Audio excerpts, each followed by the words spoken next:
Hi everyone and welcome back. So as you guys know, in my last video I said I had some news to share. Well, the time has come and I'm gonna talk to you guys about my biopsy results. So as you guys know, I got my biopsy done up March 31st, and then I left to Honduras. And you know, when I got back, they scheduled me an appointment to go over my biopsy results. So on Monday, June 26th, right? Yeah, June 26th, I went to see my doctor to go over the results. As usual, I went to the doctor's alone because it's just a lot easier for me, and I didn't really think much. I was like, okay, they're gonna go and I'm gonna hear good news about my biopsy because everything has just been going so perfect with my transplant. So I got to the hospital and I was waiting. I finally get called back to see my doctor. I first saw my coordinator. We were talking. She was asking me questions, how everything was going, and I was like, good, everything's good.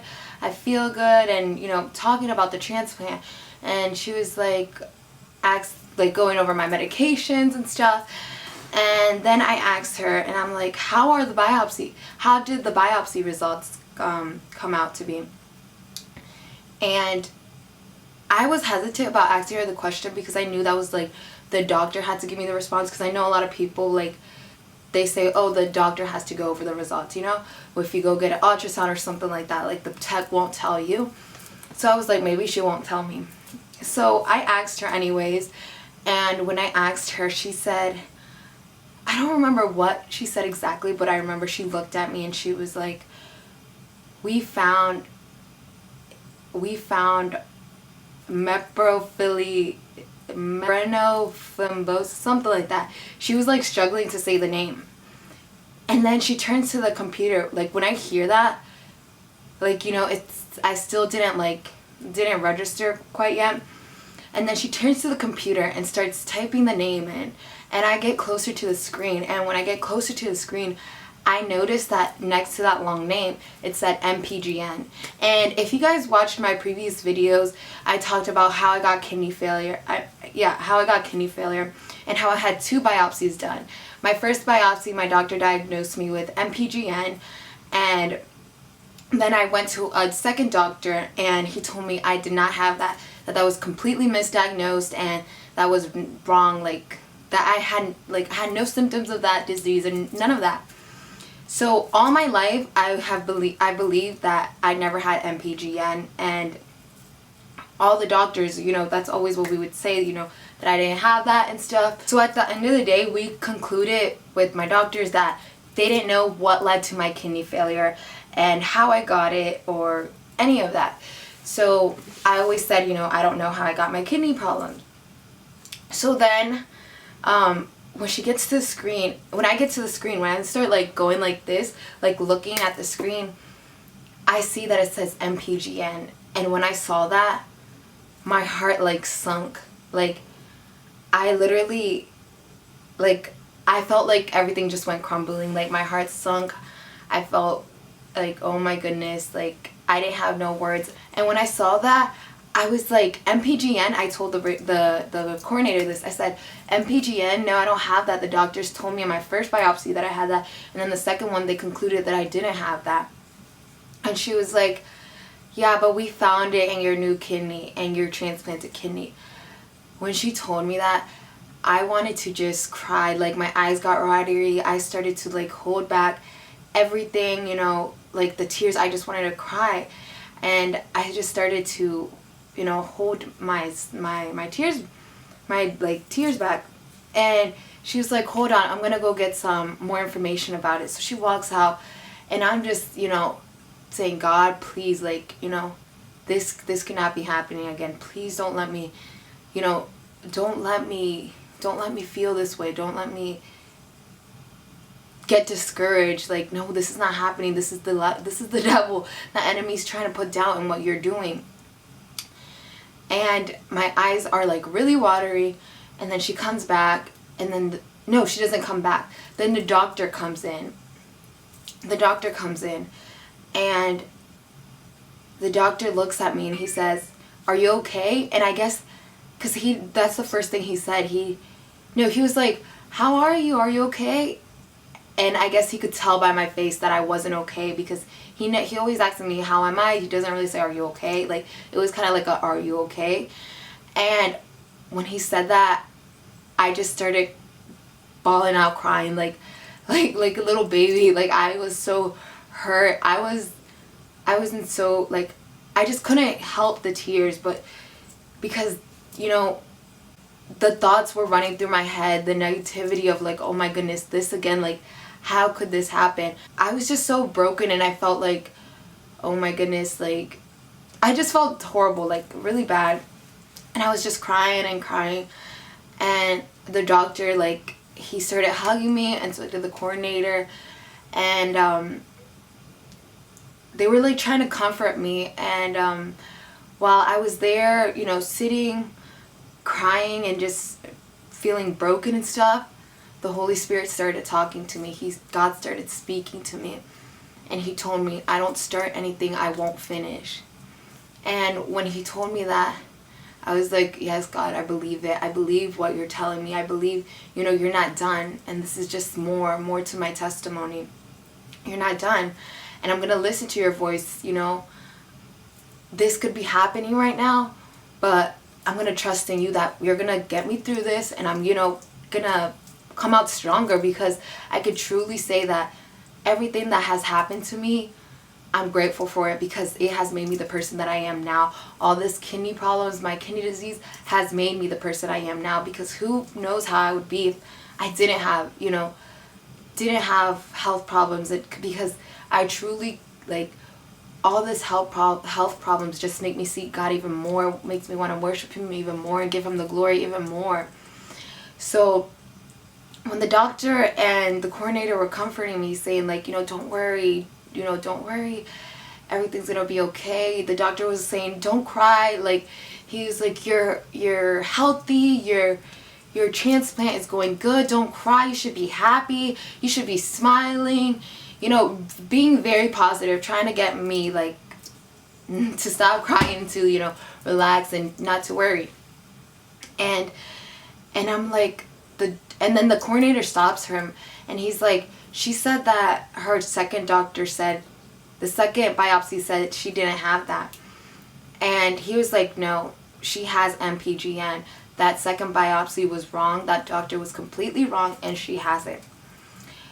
So MPGN is an autoimmune disease when your immune system starts to kill the good cells in your kidneys. And she told me that it was an autoimmune disease and stuff. And you know, the doctor was like, you know, don't worry, everything's gonna be fine. We caught it early. You know, you had this biopsy, and thankfully because of this biopsy, we know that you have this, and that we're gonna start treating it. And he was like, we would have never known through your blood work or through your urine, because my creatinine has been solid, everything has been really good, and they would have never known.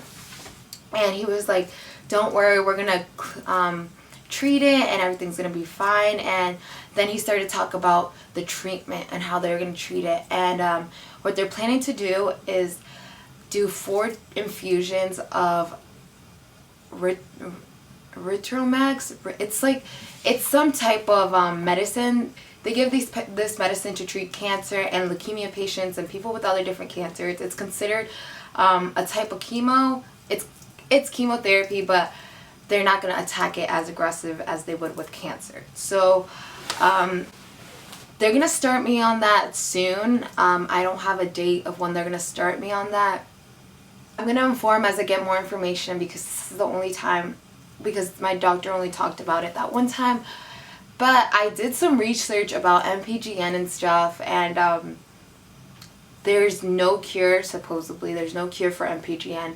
But my doctor, when I was in the room crying and stuff, he told me that he was going to cure it, and that I didn't have to worry about it, and that everything was going to be fine. I'm going to trust him, and, you know, he knows what he's doing medically, and he knows, you know, how they're going to attack this. And, you know, I'm ready spiritually and physically. You know, God, I know God has me in his hands, you know, and God is not a God that plays, you know. God doesn't give you something to say, no, here's, you have it for a little bit and then give it right back. No, God gave me this transplant and God's not going to take it away. And I truly believe that. And I believe, you know, what he's doing, he does it perfect. And what he starts, he finishes it. So with all that being said, tomorrow I start my 24-hour urine collection. And after they get the results from that, they're going to decide on the treatment, like the number of dosages and how frequent and stuff. So I'm ready. I know this is a spiritual battle as well as a physical battle because my body is going to be the one fighting. But, you know, God already has the victory and I'm happy and I honestly feel great. Physically, spiritually, mentally, emotionally, everything. So thank you guys for always tuning into my life in some way, you know, because it is, kidney disease has been, you know, a huge part of my life. I know you guys haven't seen much of my spiritual life and my relationship with God or my daily life with my families and loved ones and stuff because, you know, this channel was mainly for my kidney disease and my kidney problems, but as this channel begins to grow, I also want to share some of that with you guys, more of the personal stuff about my life and, you know, what I've been through, because not only do I have a testimony about kidney disease, but God has put a testimony in me about so many things that has happened to me in my past that has made me the person that I am now. So I know I'm going to share that with you guys eventually, and I'm going to speak about that. I want to share my testimony, and thank you guys so much for just tuning in and listening to me talk and for subscribing and just reading your comments, honestly, and having conversations with you guys honestly makes my day. I actually made a friend through YouTube. Her name is Juana, so shout out to Juana. You know, we've been emailing. She's super sweet. She also is dealing with kidney problems. And I just discovered that a subscriber of mine actually goes to Inova Hospital, and he found me not because we ever met at Inova, but because of my YouTube channel. So that's also exciting to know. And I know, like, I can see where different countries people watch me from, and I've had people from the Philippines, India, Canada, and all over the United States. And that really, to know that my video and my message and my story is getting across, it honestly makes me so happy and makes me want to keep, you know, putting out videos for you guys. And I feel so thankful and so blessed with God, and, you know, I feel happy, guys. So guys, with that all being said, I know I talked a lot in this video and I was ranting about myself, but don't forget, please keep me in your prayers. I always pray for each and every one of you guys. I truly do. And thank you guys so much. Please don't forget to like this video, give it a thumbs up, and subscribe to my channel if you're not. And have a blessed day, everyone.